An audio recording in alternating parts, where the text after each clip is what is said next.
Welcome to the November 13th, 2023 City Council Work Session. Thank you for joining us in this hybrid meeting format. For work sessions like this one, where there is no opportunity for public comment, those wishing to access the meeting can do so by watching the live stream available on our website, broadcast on Comcast Channel 21, or by calling into one of the phone numbers listed for this meeting on the public webcast and meeting materials web page. Thank you again for joining us. And with that, I call this work session of the City Council to order, and I will turn it over to the manager. Thank you, Mayor. I always enjoy these evenings when we have some of our commissions here and members of the community that are volunteering with us. And tonight we have the Sustainability Commission and the Human Rights Commission, so it'll be super fun. Danielle's going to kick off the Sustainability Commission report with some introductions and kind of a walkthrough. So, right over to you. Thank you, City Manager, and good evening, Mayor and City Council. My name is Danielle Klinkebel. I'm the Climate Policy Analyst in Public Works Administration, and I started this position in March of 2023. Part of my duties include being the staff liaison for the Sustainability Commission. I'd like to introduce Jan Bowman, who is the new chair of the Sustainability Commission, and Devin Mann, the new vice chair.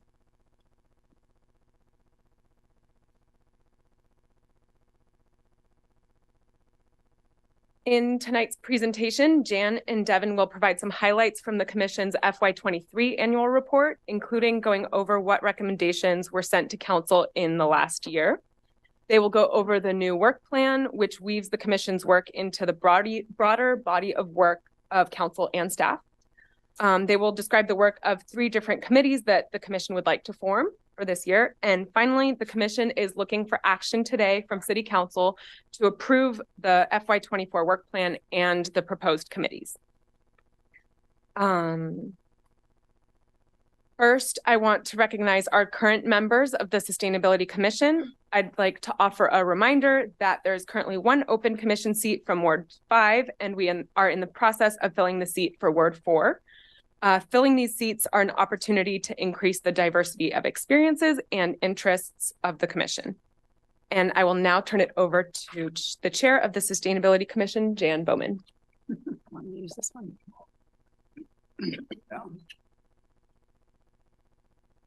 Thank you, Danielle, and thank you, Mayor and Council. It's good to be with you tonight. Thanks for the opportunity to present our annual report for FY23 and our work plan for FY24.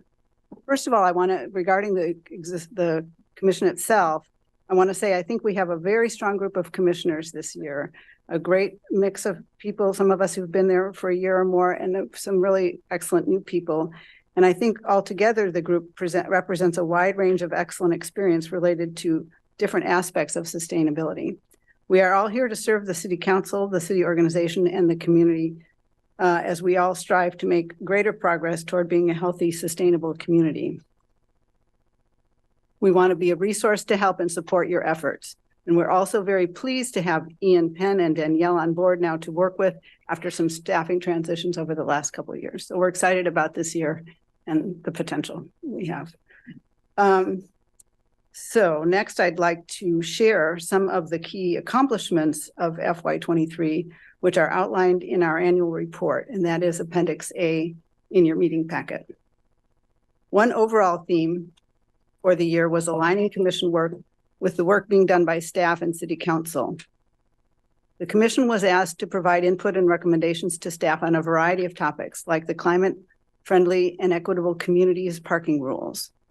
On that issue, we agreed that the best option for the CFEC parking rules would be to remove parking mandates citywide and unbundle the parking from housing. The commission was asked to help the city identify proposed locations for improvement on the Move Huge map. And the commission also provided input on the city's revised street design standards. We brought up considerations related to how the design guide might be applied in specific neighborhoods and streets, around schools, on streets with overlapping jurisdictions, and what the impacts could mean for bike and pedestrian safety. Another theme for the year was exploring community projects which could have a significant role in advancing the goals of the Climate Action Plan 2.0.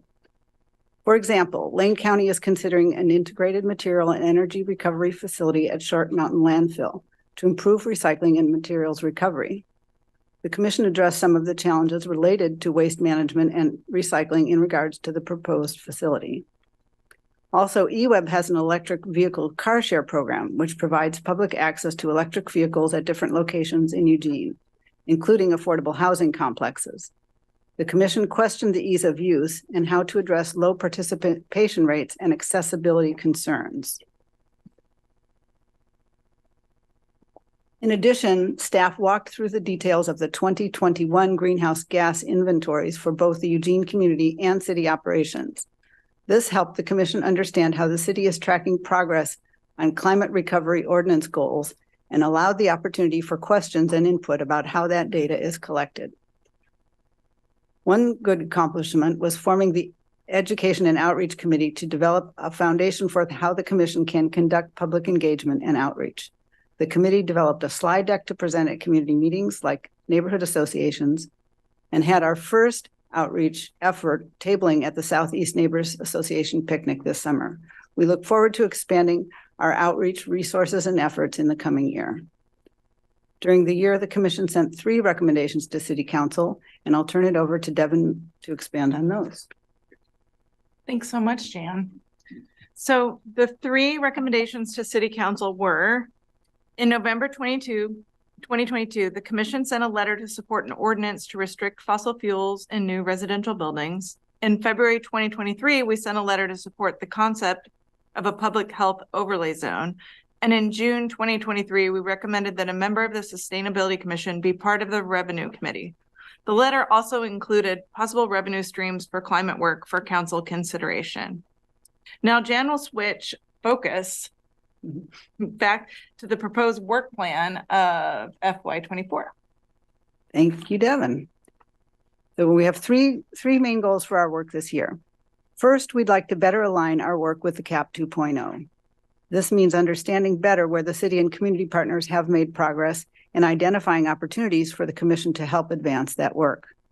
Second, we'd like to provide input on city initiatives in progress.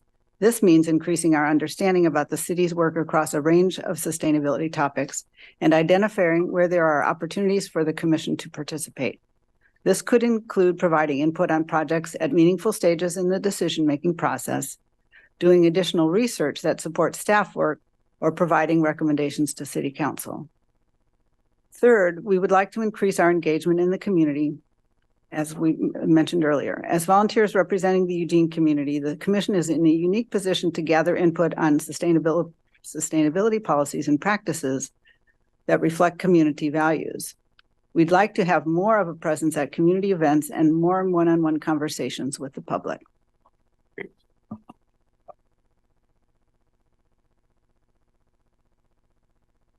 We will meet these goals by addressing the following topics. This is in Appendix C of your meeting packet for a description of the topics. Informational topics will be explored through a combination of informational presentations from staff and community organizations.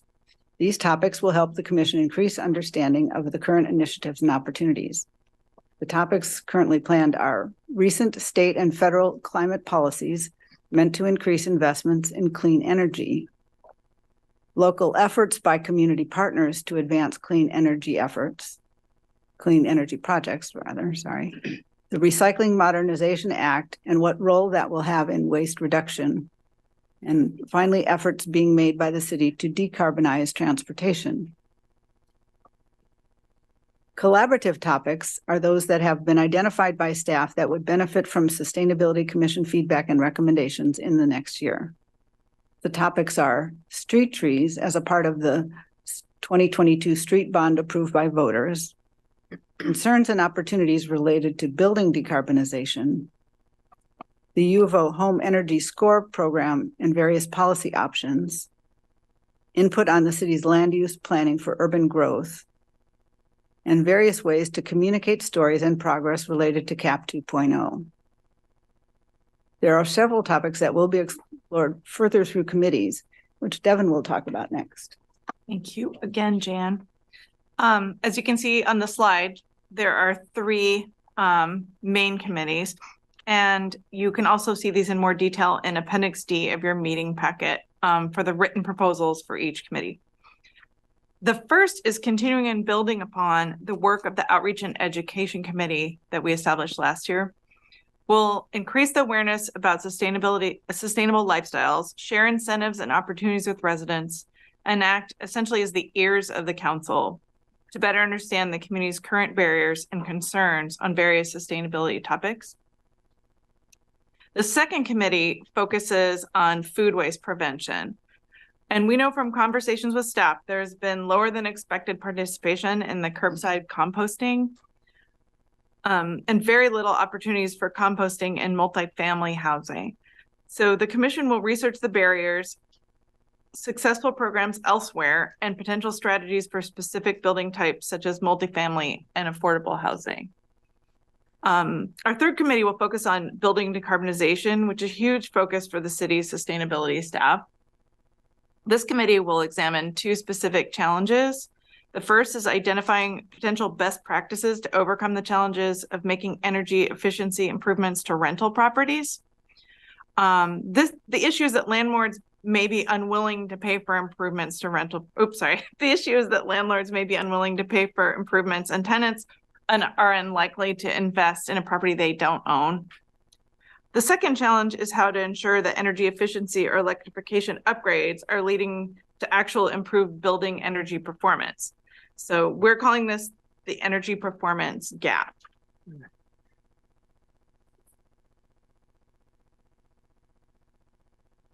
So that is a summary of our work program proposed for the year and the annual report. With that, we'd like to turn it back to the City Council. We welcome your comments, recommendations, questions on anything that was presented, and we are seeking approval of our FY 2024 work plan and committees. Hey, thank you very much. And I'm certainly opening the floor for councilors to raise their hands. And while they're thinking about what comments they have, I just really want to thank you for this work. The Sustainability Commission is such a critical commission for us in terms of how we move forward on all of our sustainability goals. And I think given what we went through in the past year, challenges with the climate action plan and with the, addressing building decarbonization, to have you folks take the time both to sort of understand and lift up those issues and also take the time to do that. I'm very excited about your commitment to outreach and education, because I think that what we learn over and over again is that no matter how far along you think you've brought the community, they're not quite with you always unless you've had a chance, and that your commission is sort of very well positioned to actually understand those issues well and then help be a bridge to the community. So really want to appreciate that, and really appreciate the structure of the informational topics, the collaborative topics, and the committees, which it feels like it brings a lot of clarity to a lot of complex issues that you're working on. So I want to thank you for the work and for the presentation. Yeah, Mike. Thank you, Mayor. Thank you very much for the report and the work plan. I was wondering if you would be willing to give a few more details. I know it's the work ahead, so you can't really do that yet, but where you imagine the committee's appropriate role is with regard to land use planning that you mentioned. You want to jump on it? Yeah. That topic is not going to be explored through a committee. That's going to be explored through a presentation from staff, who are going to share about their work related to urban growth planning and how they're planning for that growth. So they'll be coming with a few different topics to talk about that. So the commission will provide for the commission. The commission is going to collaborate in the sense that they're going to potentially provide feedback in the form of a presentation, but not through a committee. Okay, thank you. Okay, Randy and then Alan. Thank you, Mayor, and thank you for the presentation and the work that you're doing on this. Has the commission and or staff done any benchmarking with similarly situated communities to see how we stack up compared to what others are doing? Specifically in terms of what other commissions are doing? The work, other jurisdictions that have sustainability programs? Are we looking at what they are doing? Similarly situated, sized communities, probably mostly West Coast. But are we looking at what issues that they're working on? Are we looking at costs of the program in comparison? That type of a thing. Just some benchmarking so we see kind of where we are as compared to other local governments. That's not my area of expertise, but I can get back to you on that. Okay. Yeah, I would just say that, no, we haven't done that kind of a comparison. It hasn't been something that seemed like it was an important charge for the commission to take on, but it would certainly be interesting information to have. And if there was a decision to pursue that, we could assist with that. I always found we learned a lot by doing that, and sometimes found things that we could do better. Sometimes found things that we could do in different ways that were more cost effective and got us further down the road. I think it's just always important to look not just internally, but to look externally and see how we stack up, how we rank, and what we can learn from that. So good evening, Councilor Groves, and good evening, Mayor and Council. I'm Ian Penn, Sustainability Manager for the city. And just to speak to this a little bit more, staff do look at what other cities are doing, trying to do some benchmarking. It's always good to try and not have to reinvent the wheel and figure out ways in which you can learn from other things. I think one of the things that's really interesting about one of the committees is for the Building Decarbonization Committee is part of the looking at kind of the disconnect between financial incentives for landlords and renters. We'll be benchmarking what other cities are doing in the way that we can hopefully learn from some of what they're doing. So yes, I think benchmarking is something that the program does on a consistent basis, just to try and understand better how we can learn from what others have done, mistakes, errors, things that they've done well, and how we can adapt them and apply that to our program here. Thank you. That's kind of what I'm looking for. And I was actually specifically thinking about buildings. But I think it can really apply beyond that, especially if you think ahead of time, what do we want to know what others are doing? And we always, in the fire department, we found that other organizations were very happy to let us know what they were doing and how they were going about it. And we learned from each other. And it just seems like this, I feel like we're probably more towards the cutting edge on a lot of the things we do. Maybe I'm wrong, but you don't know if you don't look. And just one comment, Councilor Groves, too, is that it's written into the proposal for the Food Waste Prevention Committee to explore similar issues in other places and what they've done as well. So that committee will be doing some research on that. Good. It's just something to think about. Thank you. Thank you, Alan, and then Matt. Yeah, thanks, Mayor. I got a little thrown off by when you said benchmarking. Benchmarking usually refers to performance and how they're doing. What we do is we look at other communities for ideas of what they're doing and how they do it, which I think what you're talking about. That's what I was talking about. Yeah, benchmarking in a lot of ways is a term of art for performance metrics. I think that your number one focus should be maximizing the once in a lifetime federal and state funding that's occurring right now. Once in a generation, there's hundreds of millions of dollars flowing into the state. Where it's going to go is still an open question. I think positioning our community for capturing that as much as we possibly can, more than our fair share, is what we should try to be doing. There was a recent article in the Register Guard about 435,000 jobs being created by the renewable energy projects that are being funded by this. That's a lot of jobs. Having those jobs come here, and they're well-paying family wage jobs. So having those come here, I think, should be a focus. So maximizing the dollars from the federal and state programs and the jobs from these programs, I think, should be a really high focus for the Sustainability Commission. Because if we don't do it now, we're going to miss the boat. This is a once in a lifetime. I think number two priority should be from the biggest emissions sector that we have, which is the transportation sector. Transportation decarbonization is good, but what is it? Can you talk about that a little bit more about what that means? Yeah. Just to answer your first point, focusing on IRA and the federal funding that's out there right now, that's a huge focus of staff's work. And what we've tried to do with the Sustainability Commission is identify ways that they can help enhance that work.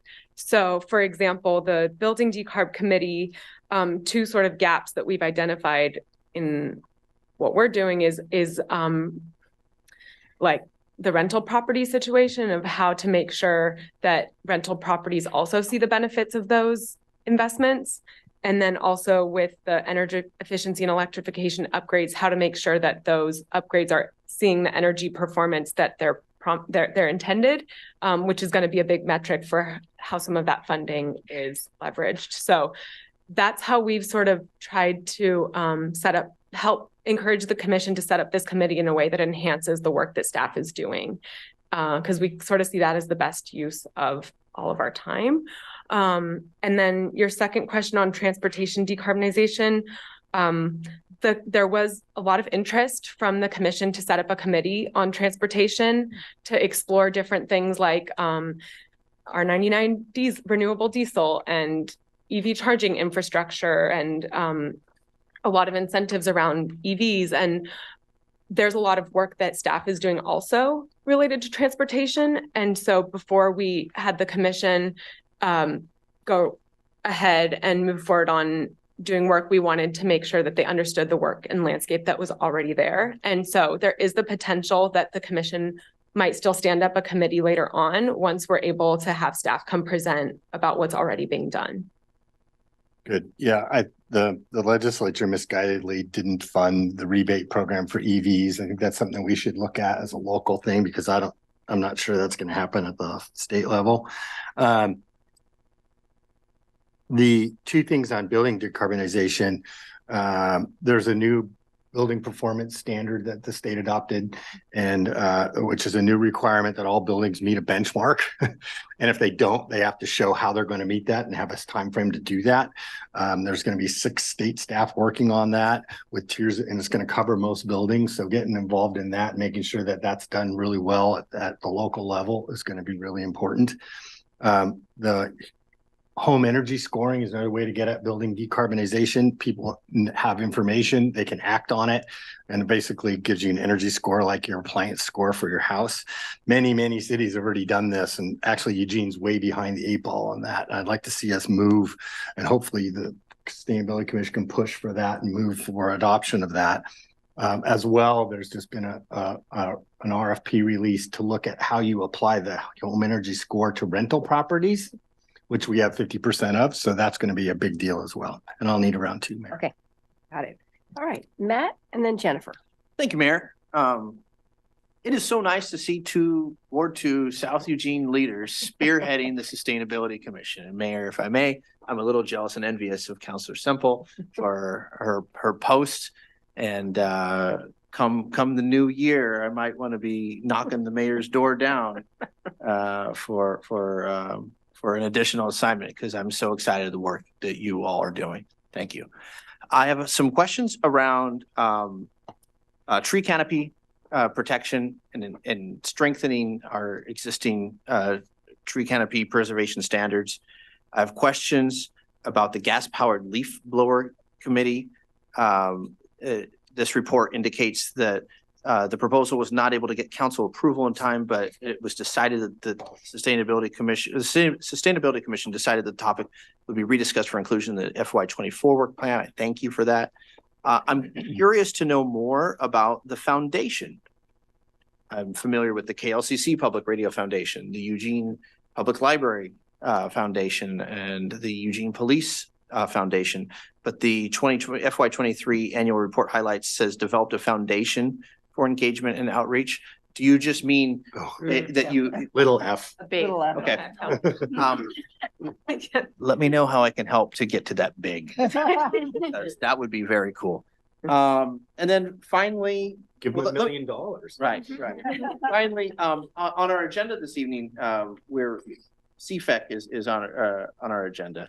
And the commission agreed that the best option for CFEC parking rules would be to remove parking mandates citywide and unbundle parking from housing. Could you elaborate on that, please? Oh, boy. Let's see. I can try. That was a while back.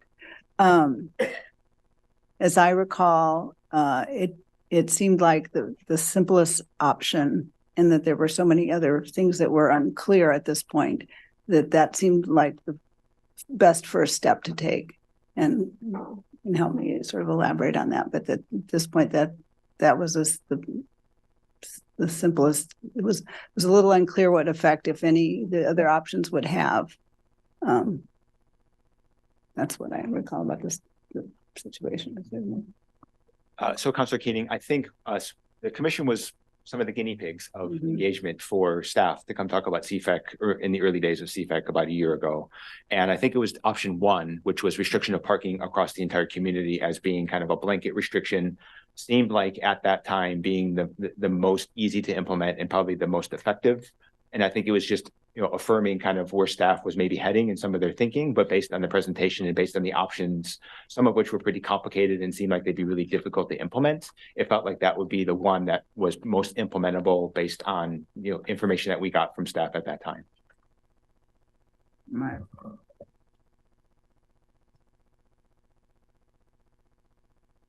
To address a couple of the other things you said, so in terms of trees, the commission will be hearing from Parks and Open Space about the street trees that are the street tree projects that will be funded through the 2022 bond. There was interest at the retreat to explore other issues related to protection of tree canopy. So there will likely be questions to staff about what, potential other work the commission could bring to that. And then I don't know if either Jan or Devin wants to talk about the gas powered leaf blower committee. No, it's fine. So initially, last year, there was a proposal for a gas powered leaf blower committee, exploratory committee. And we did not have the right timeline, to your point, to get approval by council at that time. And this year, after our work session, and when we were sussing out the committees that were most important to current commission members, and what the priorities were of the commission as a whole, many committees were considered. I mean, the board was full. And what we want to do with respect to council is to not present you with 20 committees and all these different topics for a 1-year period. So, and also to better, one of my goals as being part of committee leadership is to help better align the commission with council work. So we're not beating our heads against a wall and no one's listening. So one of the things that unfortunately went by the wayside for honestly lack of certain commissioner interest in the topic, but not for lack of interest totally, but for more interest in other pressing topics that would align with work currently going. And then there's other things like Danielle mentioned about the tree canopy and the street tree bond that could lead to other things that honestly could lead again just to a standing up of a gas powered leaf blower exploratory committee in the second half of the year. Mm-hmm. I can't see into a crystal ball though and see what the commissioners are going to think about that then. I'm encouraged to learn about the work. If it's helpful in my role as council's liaison to LRAPA, I encourage this work through the Lane Regional Air Protection Agency Citizen Advisory Committee. So some work has been done. I don't necessarily think LRAPA is the best agency to take it on. It sounds like it's in our wheelhouse. So I thank the members of the Sustainability Commission for putting it to the forefront. I look forward to what comes out of that work plan for the next fiscal year. Thank you. Hey, thank you. Jennifer. Thank you. So first off, thanks so much for being here. I really appreciated how scoped out the committees were.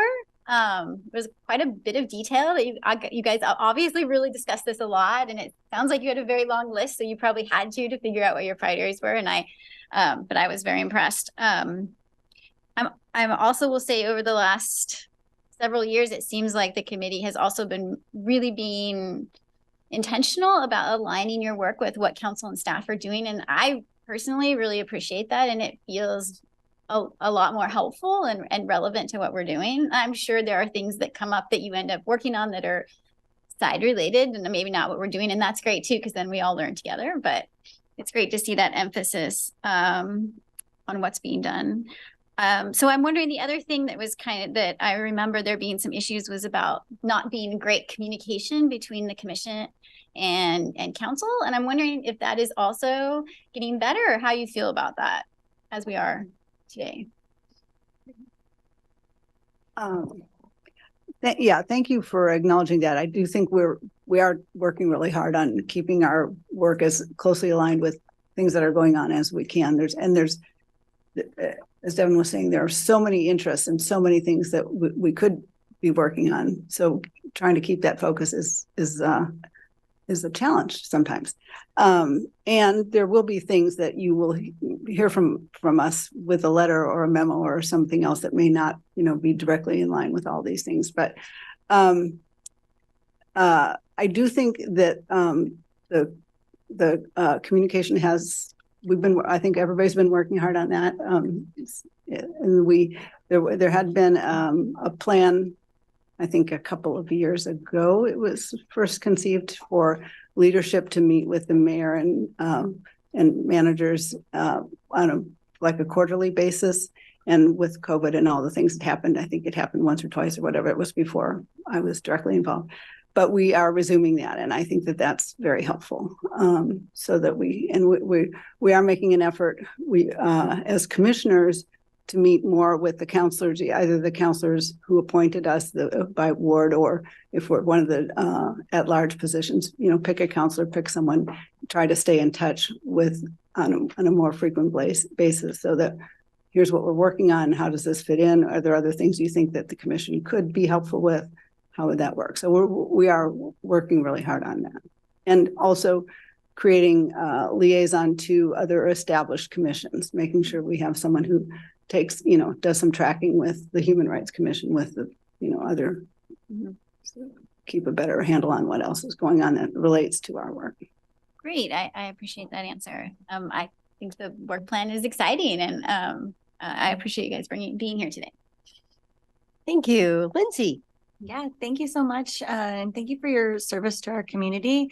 This is big, important work that you're doing as volunteers. I'm super pleased as well with the work plan and the committees. I can feel the passion of all the members in choosing these areas of focus. I'm excited about the work that you'll be doing.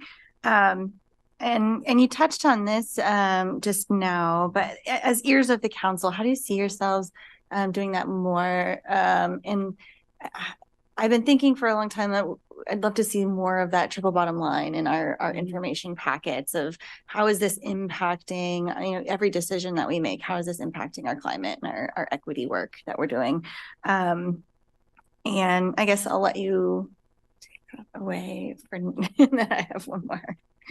Well, I think that being the ears of council, that phrase, came up in the context of the Outreach and Education Committee, particularly, so that if we create more opportunities that we're out, even communicating that, hey, the Sustainability Commission exists and here's what we're working on, and it's a place for you to come and bring your issues and concerns if you like, or what do you think? Even just the one opportunity that we did start with this summer, being out at the Southeast Neighbors Picnic, talking to people, it was really fun, and it was very interesting what everybody had something to say. Everybody had, so gathering up that kind of information and being able to convey that would do some little write-up. We haven't worked it all out yet, but how would we convey to you, these are the things that we're hearing out in the community when we're out talking about sustainability. Here are the things that people are concerned about. Here are the things they do want us to work on. Here are the things I think, we don't need to work on, that sort of thing. So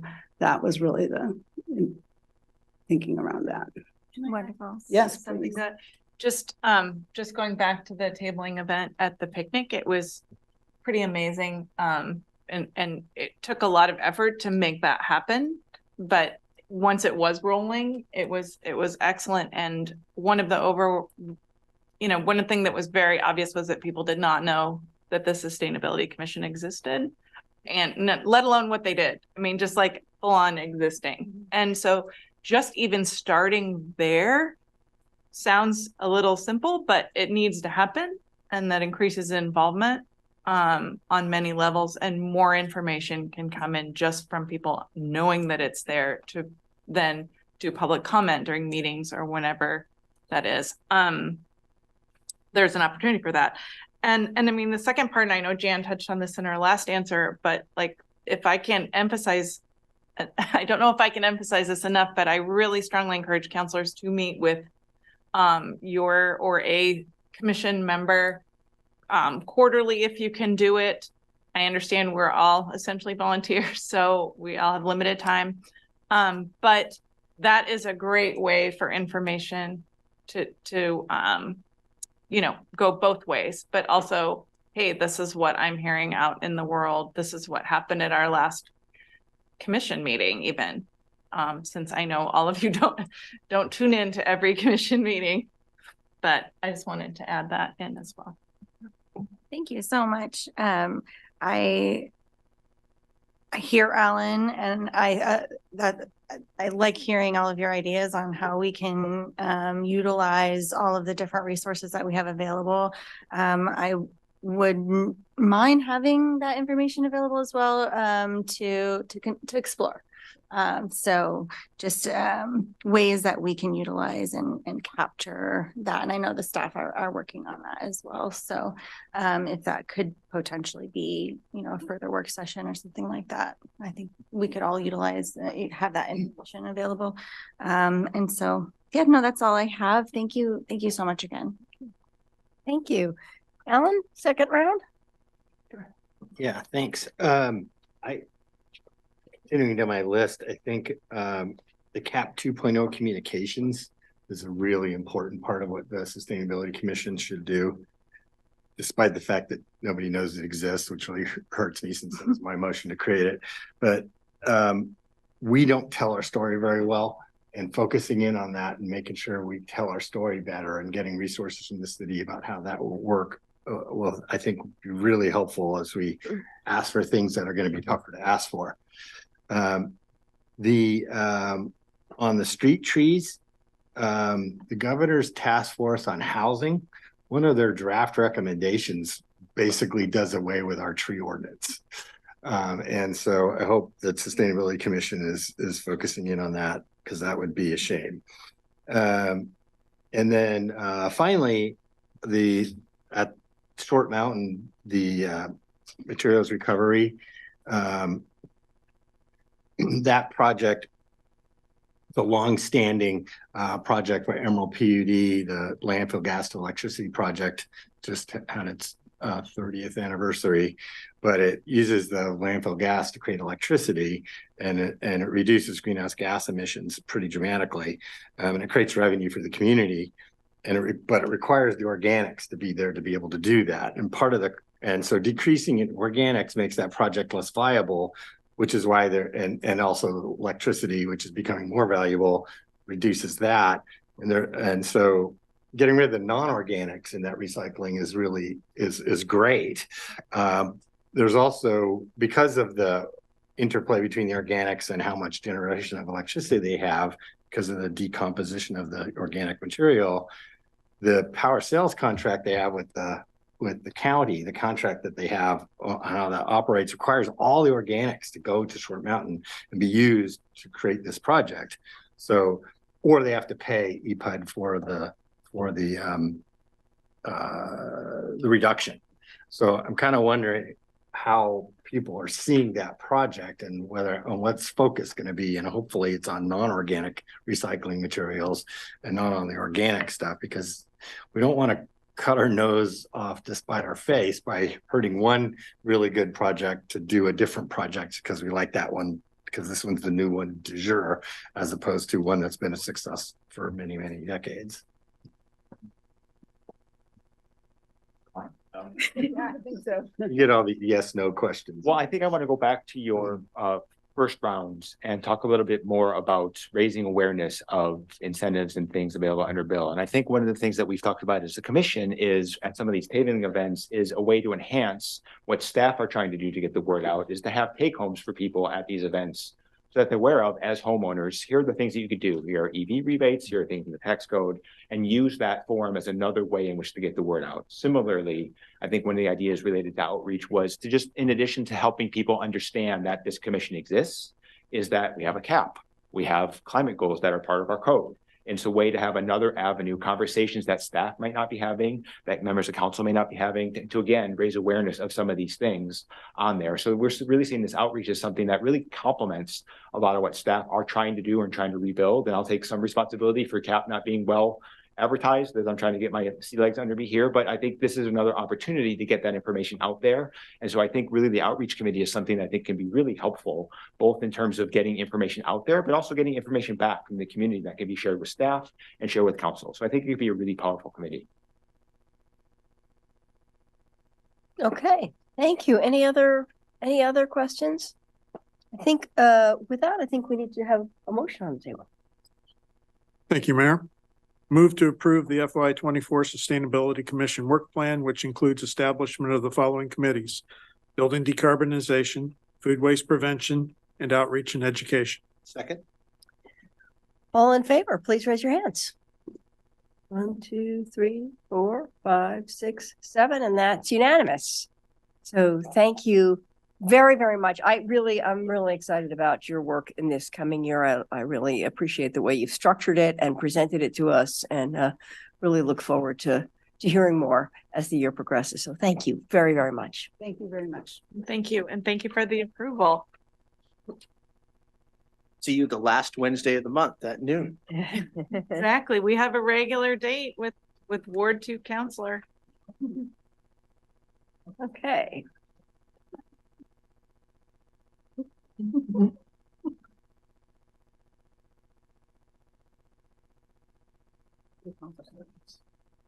Makes sense.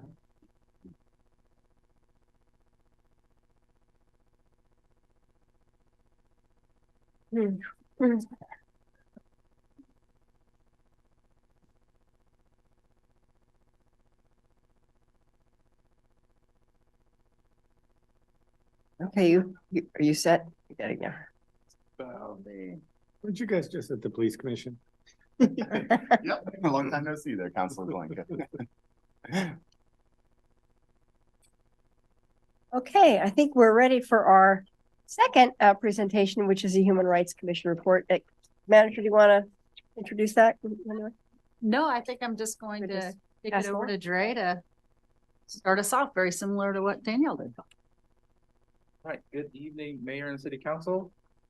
My name is Dre Charles. I'm the city's Human Rights and Equity Analyst. I'm here today with Scott Lemons, Chair of the Human Rights Commission, and thank you. And Fabio Andrade is joining us virtually. Tonight we'll provide a brief summary of fiscal year 23 HRC's work plan report. The full report is included in your meeting packet. Due to last year shifting to a 2-year work plan cycle, we're not presenting a work plan for approval this year. It's just a report. But before we delve into the report, we wanted to share our appreciations of those who served on the HRC this previous year. It's an extensive list that has termed out over this past year. So I'm going to read this list off. Sarai Johnson, Heather Merrick, Chris Nalago, Ibrahim Koulibaly, Ibrahim Hamide, Emily Farrell, and Councilor Keating all served last year, and we appreciate your service. And also like to thank Council for appointing and welcome our new commissioners, Dr. Silky Booker, Damon Hawkins, Cynthia Cannon Poindexter, Kiana Kabuko, and Councilor Leach. So diving right into that, starting with events. So the Human Rights Commission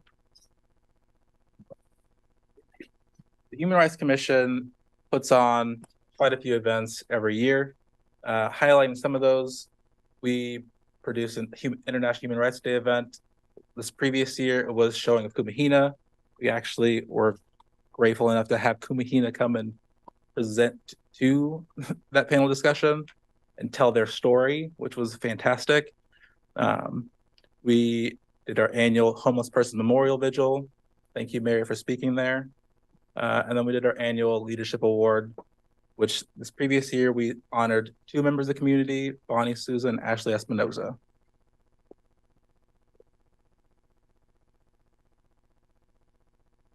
So part of the Human Rights Commission's work is also sponsoring community events, doing some of that community engagement and outreach and seeing how they can best support the community and uplifting those marginalized voices. So highlighting some of those work, the HRC sponsored Plaza's opening gala. It was a beautiful merger between 3 local organizations.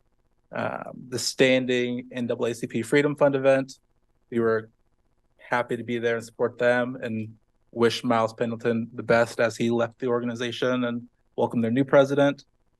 We also sponsored the Black Cultural Festival, the Asian Celebration, and Eugene Pride. So really getting out to the community and seeing where the HRC can best support. Another role that the commission serves is supporting other boards and commissions, and we support quite a few. As Councilor Zinka mentioned, we were at the Police Commission just the other day. We also support the Civilian Review Board, CDBG, Community Development Block Grant, the Housing Policy Board, and the Mayor's Youth Advisory Council.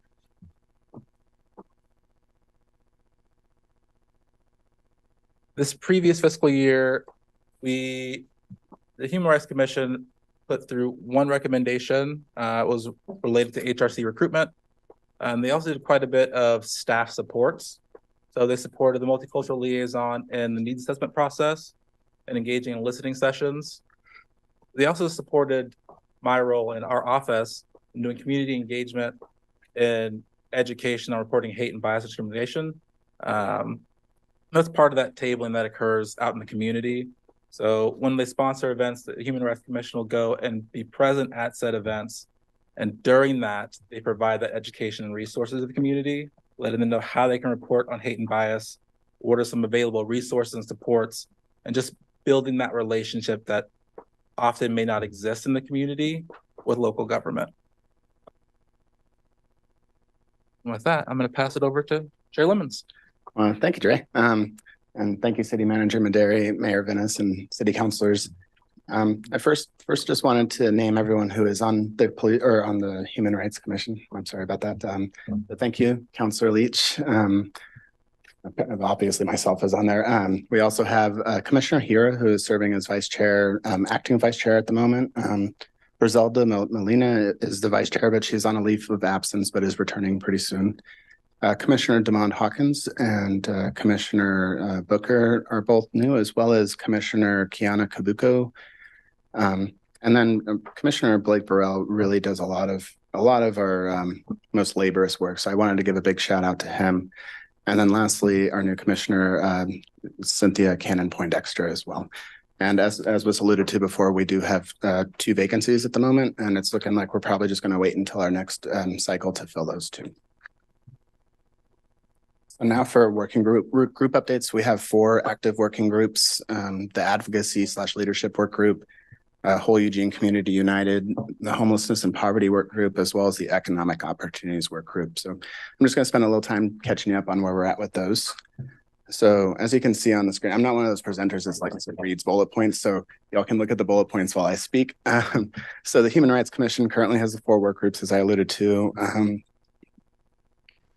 A brief of the fiscal year 23-24 work plan themes for the Whole Eugene Community United, that's we see you up there, can be summarized as developing and maintaining strategic partnerships that align with the Human Rights Commission's initiatives, resuming the work of advocating for the creation of a multicultural center, doing research on successful initiatives and programs from other cities, and keeping track of efforts within the city of Eugene to promote diversity, equity, and inclusion goals.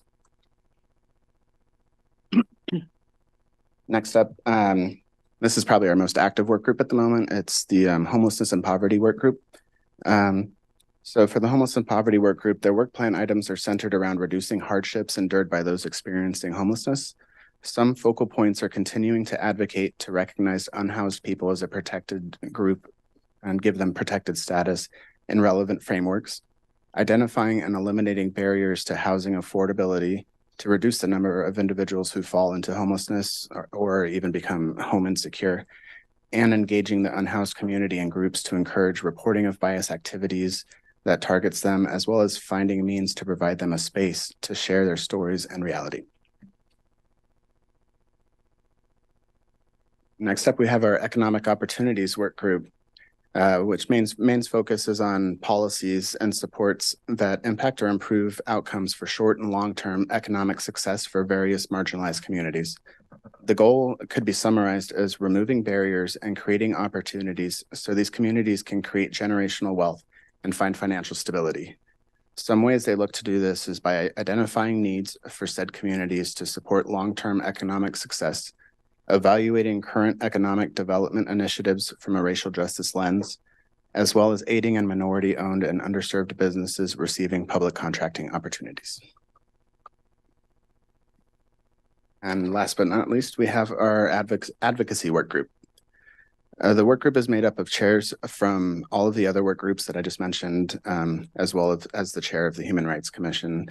They are actively looking into how they can best foster relationships with City Council to help align and support the various work that we're doing to align with the various work that you're doing. We are working on increasing opportunities for community engagement, such as participating in neighborhood association events.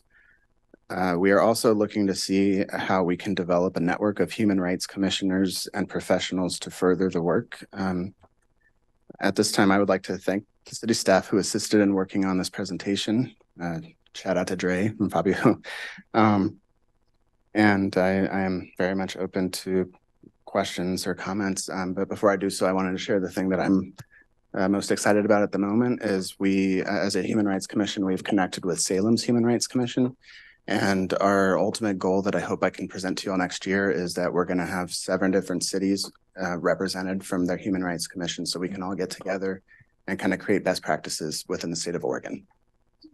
And with that, I would leave it for questions or comments.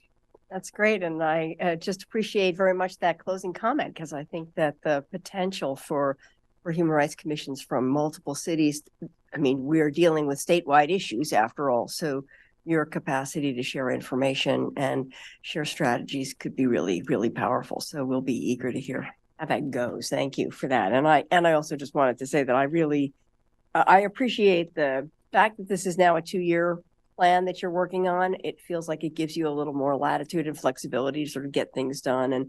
And I know we talked a little bit last week about just being able to align with the timing of where council is on an issue and that's challenging. So I think that, again, the 2-year cycle makes it a little bit easier to make sure that when you're looking at something, it sort of lines up with where council is also in those considerations. So thank you. It's a very, very important work you do, and really appreciate both the heart and the head that you bring to getting this done. Good thinking and good heart that makes that work go forward. So thank you. And are there counselors with comments? Lindsay? Yeah. Oh, sorry. Thank you so much. I've only been on the commission for a couple months now, but it's really clear that the dedication and passion that all of the commissioners bring to this work is really inspiring to me. We get to do a lot of very fun work, like supporting and sponsoring community events that are celebrating our diverse community. But we also have to deal with the fact that we still are living with really a lot of hate and bias. We saw the hate and bias crime report today as part of our packet. And so it's heavy work and it's important work. So I really just want to show my appreciation today for that. Scott, I know how much you put into this. And so it's deeply felt by our community. Dre, also what an amazing staff liaison that we have to do this work. So just showing my appreciation today. Thank you for the updates. I'm so excited to get to continue to work with you for at least another year. So thank you. Looking forward to it, and thank you. Thank you. Thank you, Alan, and then Matt. Thanks. Couple of questions. On the vacancies, What we've done in the past is gone back to the previous bucket of people and looked at their applications and drew from them instead of waiting another, it wouldn't be till March, April, June before we get them. That's a long time. We wouldn't just do that instead of just wait. Staff question, I would imagine. So the Human Rights Commission's in a unique position and where the vacancies on the main body of the commission by code had to be filled by their work groups. As the work groups are going through transition, as I've mentioned, we've gone through quite a few commissioners. We thought it best to wait to stabilize those work groups or try to force someone in before they're ready. So we're having those conversations internally as well with the commission to see when that timing will be right. And actively recruiting to the work groups so that we may find a candidate who fits the bill. We don't want to present candidates to council who may not be ready, or worse yet, they jump in and then jump out, as that's not conducive to the work. Good answer, Dre. That makes sense to me. The Economic Opportunities Work Group, we're talking with the Sustainability Commission with the amount of money flowing into those areas, that once in a lifetime federal and state dollars that are coming in potentially into the community, create an enormous amount of living wage jobs for people at all levels of the strata of professional of knowledge base. And I would really encourage you guys to work with these guys to see how those two things can work together so that we can have some of those jobs come to the more disadvantaged and overlooked communities, and have some of those jobs be directed at the types of people that you're talking about in this work group. So I think there's a lot of potential there because there's potentially a lot of jobs. Whenever I see the Human Rights Commission work plan, I'm always amazed by how much you guys have on it. It's almost 10 pages long, and lots of ideas. And as Lindsay said, there's so much to do in this area with all of the racism and hate that's going on in the world. But I always come back to, I'm wondering if you guys aren't spreading yourself too thin, and having a little bit more focus on things might not be a good idea. So I have a question for both of you that you might answer. You don't have to, but I'm curious what you think your top 3 things that you would think the commission should be working on. Scott and Dre. Top 3 things. Top 3. That's a really tricky position. It's a focus question. No. I mean, I appreciate it. And granted, I'm one of 9, soon to be 11 people, but I'm going to answer this out of what is most of our work gone to, because I see that as an objective measure. So certainly the homeless and poverty work group has been the Rockstar subgroup or working group within this fiscal year plan, allowing or making a recommendation to include unhoused status as a protected status, not just within hate crimes, but also within other city codes. I think that's going to be top of our agenda, as well as the and y'all might not be too happy to hear this, but it's, we are very concerned about that 2-hour camping ban and the fact that Parks and Rec are basically using the American with Disabilities Act against people with disabilities to get their camps cleared. So we will be hopefully forwarding a motion or at least a recommendation to City Council to, and we're working with, like, we see the outcome as the same. We just really see how to go about it differently. So I would say that's going to be on the top of the priority list as well. I would imagine multicultural center, that's off and running, so I wouldn't put that too much at the top anymore. And so I'm sorry, I'm going to have to take a 2 out of 3. I'll take a D on that one, Councilor Zelenka. Okay, what would your 3 things be? You don't have to contradict that, Chair. Oh, feel free to, Dre. You can supplement. No, yeah. I'll speak to this briefly. First, from a process standpoint, the commission's going to decide where they're going to go, and staff just provides that feedback. But looking at their work plan and where they can make the most impact, from a staff perspective. One, addressing homelessness. So we aren't going to solve the homelessness crisis overnight. That's just a reality. But Human Rights Commission really reviewing and seeing how they can minimize or reduce the impact of homelessness on those who are experiencing it would be really beneficial. It is a hardship that, that I wish on no one. And it carries lifelong burden. So finding ways to minimize that burden is front and center. As you mentioned, we're seeing hate, bias, and discrimination in waves and rises currently. So addressing how we can minimize that impact as well as increasing the amount of supports that for victims is a huge gap that I would like to see addressed. Particularly around like mental health supports for victims who experience hate, bias, and discrimination, as there has not been enough of those supports out in the community. So when victims do have this experience, it's often we're referring them to the same places and they're beyond capacity. So creating some more community capacity to support those victims. And then the third one on that list, which they're already kind of actively engaging in, is seeing where they can network and foster collaboration statewide. As again, a lot of these are statewide issues. They're not unique to just Eugene. And so having those conversations and see if we can, use some of what's already been done and add it to a local context instead of reinventing the wheel, because there is a lot of benefit in that. You can prevent quite a bit of legwork and labor if what's already been tried and true can be adapted and used here.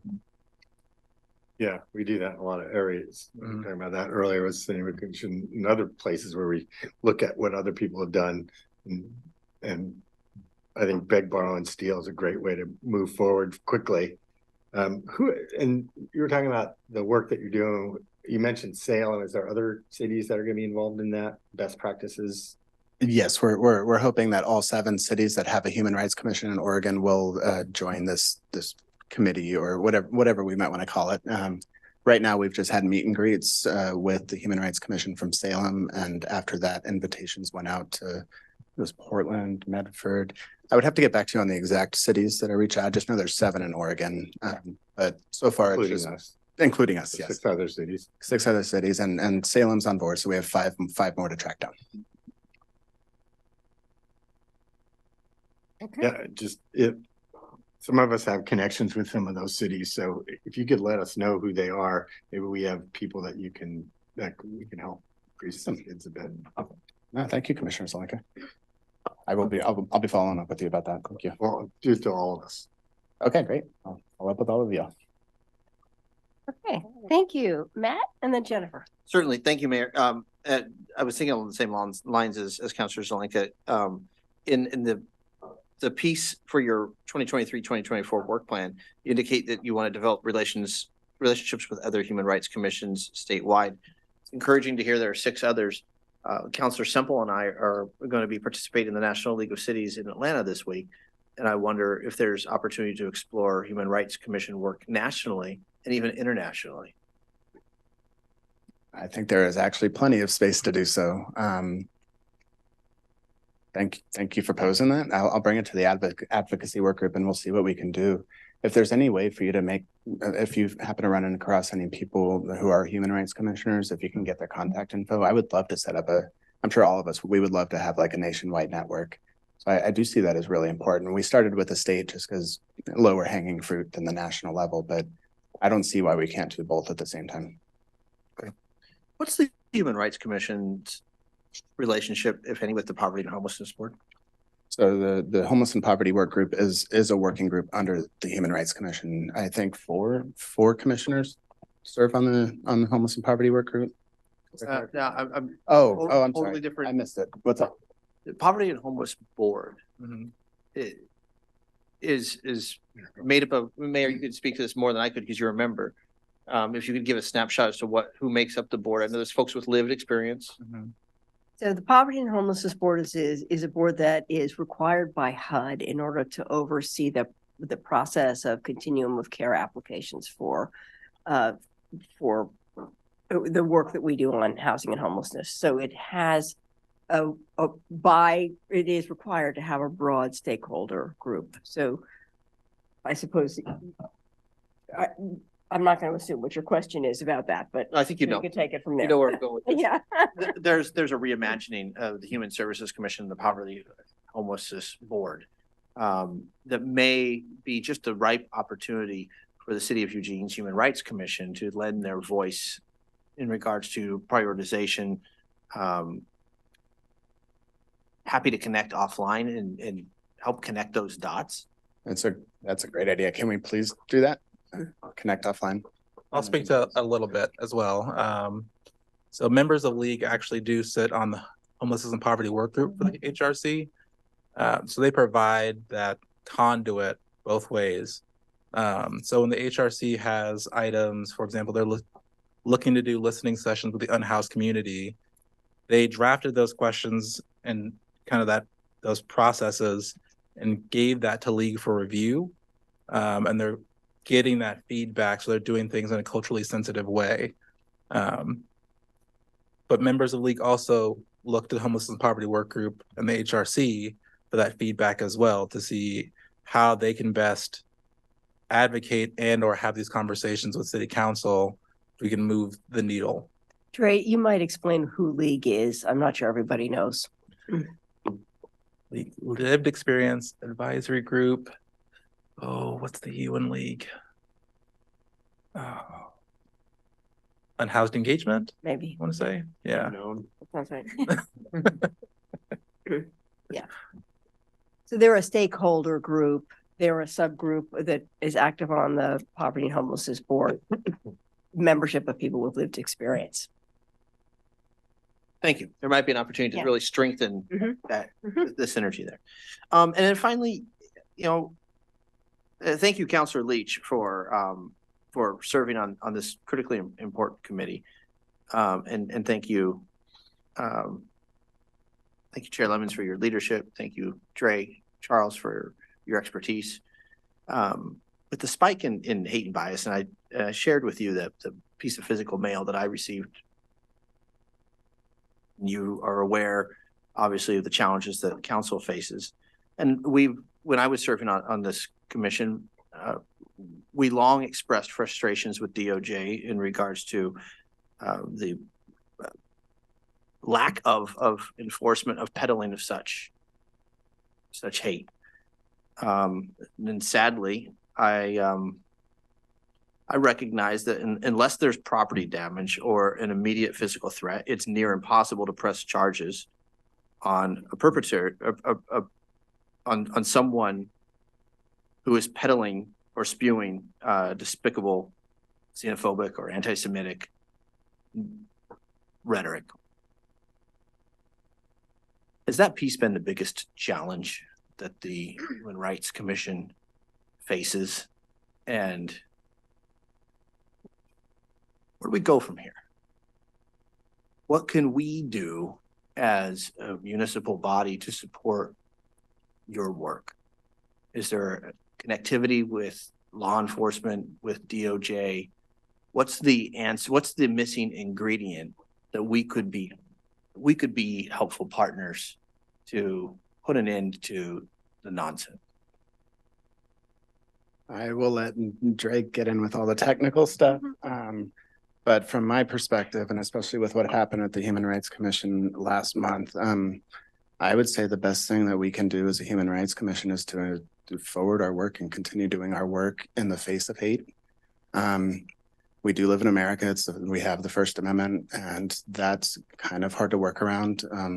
So the Human Rights Commission continuing their work, always ensuring that citizens know where to report hate and bias crimes, and therefore we can have a map that shows where things are popping off and how to allocate resources. And that I would imagine that would come from a recommendation from the Human Rights Commission to you all, showing you the data that's involved. And but that's just my 2 cents. I'll let Dre hop in with the technical stuff. Chair Lemons answered that question fantastically well. From what I'm interpreting from your question, it sounds like you're asking about how we can be proactive in addressing hate and bias versus the reactive model that is often seen in this situation. And it's a very big question, very broad question.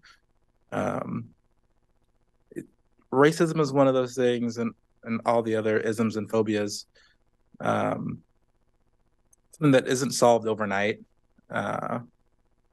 It really is a matter of moving the needle when and where we can, and providing those supports and/or community, letting them know that they don't have to experience this in isolation.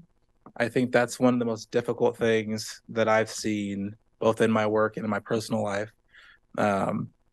It's very easy to fall into that trap of when you're experiencing hate or bias to just write it off as this is another day, this is another just experience, just add it to the checklist.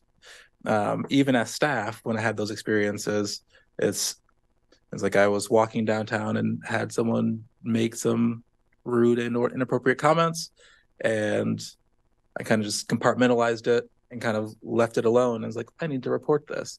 But members of the community and the public may not have that same knowledge or know-how or really see what's the point.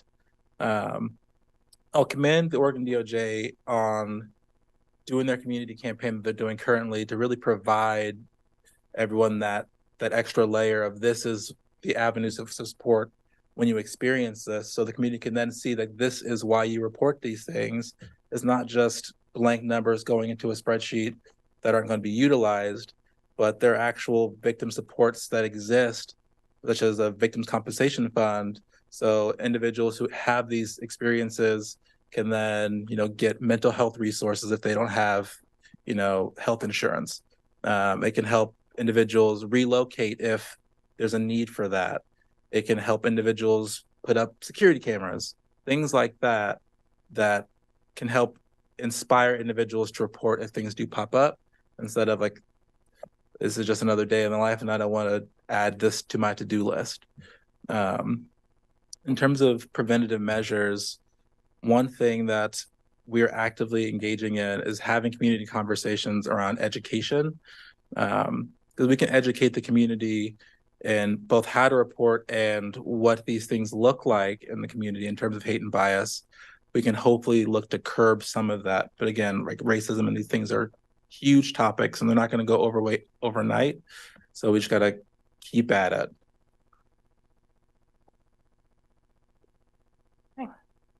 Thank you very much for that answer. That was really helpful and I think landing in the exactly where we are, right? Which is we just do the work that we have to do in order to combat it. And thank you both for doing that work. Let's see, do I have anyone else on this? Yes, Jennifer. Yeah, thank you. You actually talked about this, but I'm going to ask you a little bit at Police Commission, but I'm wondering if you can tell us a little bit about whether, and I think you talked about it at a staff level, but I don't know if we asked Scott. Does the HRC work with the Bethel and 4J much? I remember that Dre was saying that staff don't so much, but I'm wondering if the commission does. Sadly no, and that's something that's been really frustrating. School districts have their own jurisdictions, their own reporting systems that don't really translate into our reporting systems. So it's even really hard to count the hate and bias incidents and crimes that happen within schools.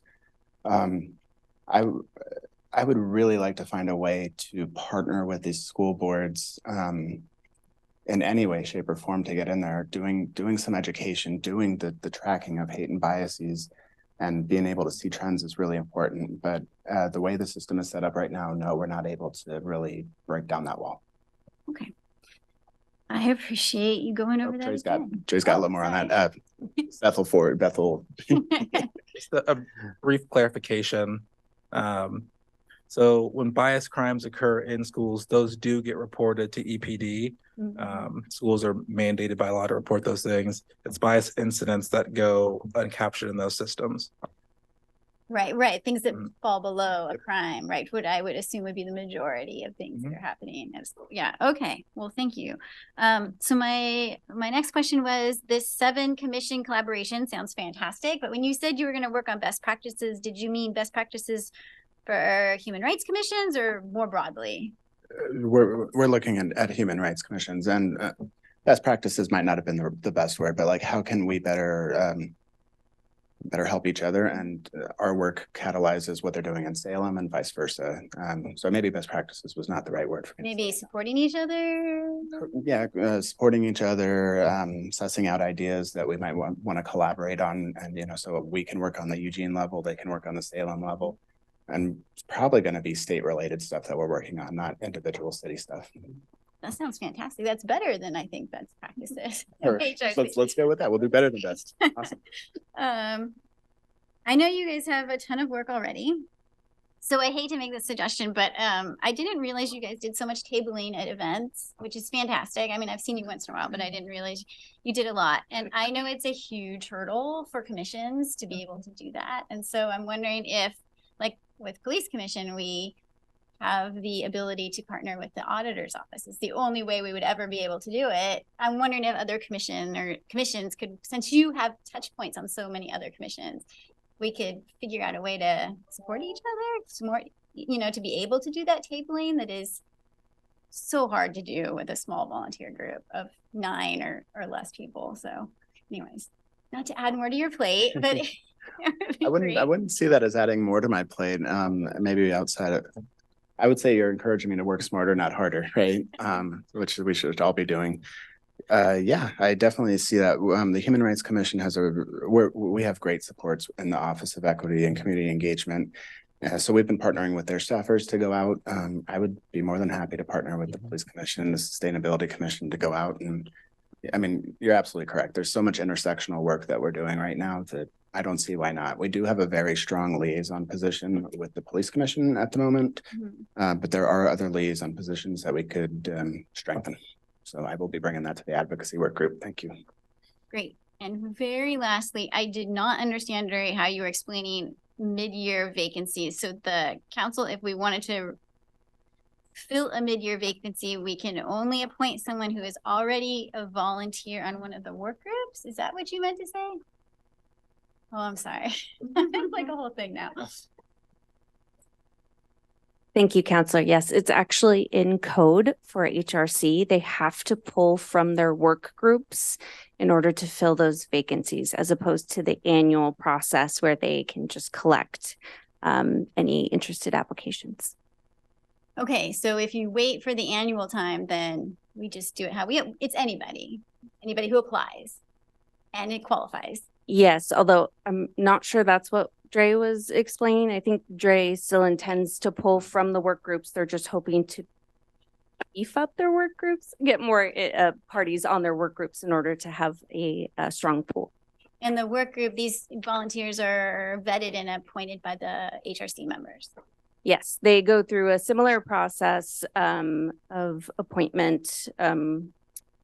It's an appointment process. Yeah, I think Dre has a little bit more strength in this, what their process is right now. Yeah, I can expand on that a bit.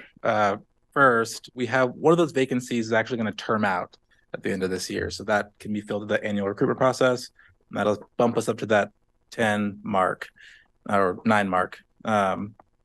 In terms of the process for work group members. So we've mirrored the city recorder's process for applications and do that for work group members. So if individuals are interested, we have them do the same application process and we review it with the HRC, and then the HRC can then say yay or nay and move them forward. Staff can also provide recommendations to the HRC for interested individuals. So it's very similar to the council process in that regard.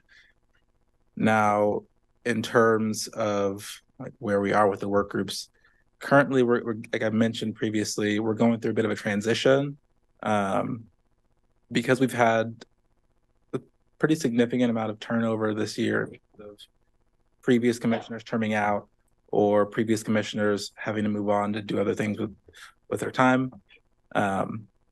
We have elevated a number of work group members into the commission. And so we're kind of tapping a very limited resource. And so it's that ongoing conversation of how we can kind of replenish what we've just drained. Because When you it's, say we, you mean that the commission does it themselves if it's a mid-year? The council doesn't have a role in that? Okay, I think I get it now. All right, it's very different than the other questions, so I just wanted to make sure I understood what you were saying. Okay, that's Yeah, so. Council, Oh, sorry, Council- this is Fabio Andrade. I'm joining online. Just a clarification that when we have a mid-year vacancy, the HRC will forward a recommendation to council that includes people from the work groups, but we still need council to appoint people to the HRC.